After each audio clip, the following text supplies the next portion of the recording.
खुदावंद यीशु मसीह के खूबसूरत जलाली अब्दी नाम में आप तमाम की सलामती हो। मेरे अजीज़ों, मैं इस वक्त हूँ समंदर पर और आज शुभ एक पैगाम आपके साथ बांटना चाहता हूँ जो मुकाशवा की किताब 14वें बाब की आयत नंबर 6 और 7 में लिखा है। खुदावंद के कलाम में लिखा है, फिर मैंने एक और फरिश्ते को आसमान के बीच में उड़ते हुए देखा, जिसके पास ज़मीन के रहने वालों और हर कौम और कबीला और अहले ज़ुबान और उम्मत के सुनाने के लिए अब्दी खुशखबरी थी।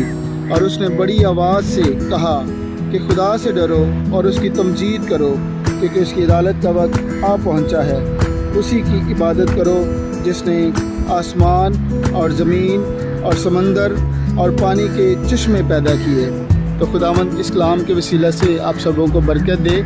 मेरे अजीज़ों, ये जो कुछ हम देखते हैं, आसमान, ज़मीन, समंदर, पहाड़, दरिया, चोटियाँ, चट्टानें, झीलें, ये सब कुछ हमारे खुदा की बनाई हुई है।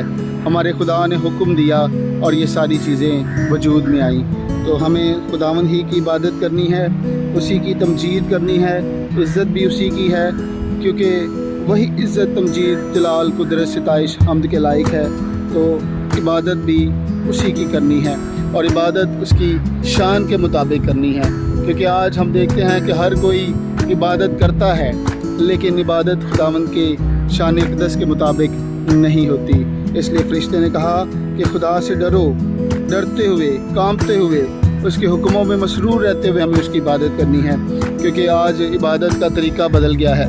इबादत जिसकी करनी चाहिए उसकी नहीं कर रहे। दौलत की इबादत, हुस्न की इबादत, शोहरत की इबादत और आदमियों की इबादत होने लगी है। लोग आदमियों की ज़्यादा बात मानते हैं, खुदा की बात नहीं मानते। यीशु मसीह ने कहा कि तुम खुदा के हुक्मों को तोड़ते हो और आदमियों की रवायत पर अमल करते हो। आज हम रवायात पर चलने लगे हैं, आज हम रस्मों पर चलने लगे हैं। तो मेरे अजीज़ों, बहुत ज़्यादा ज़रूरी पैगाम कि खुदा से डरो और उसकी तमजीद करो, क्योंकि उसकी अदालत का वक्त आ पहुँचा है। खुदावंद यीशु मसीह जल्द आने वाला है और हर एक को उसके काम के मुआफिक देने के लिए अजर उसके पास है।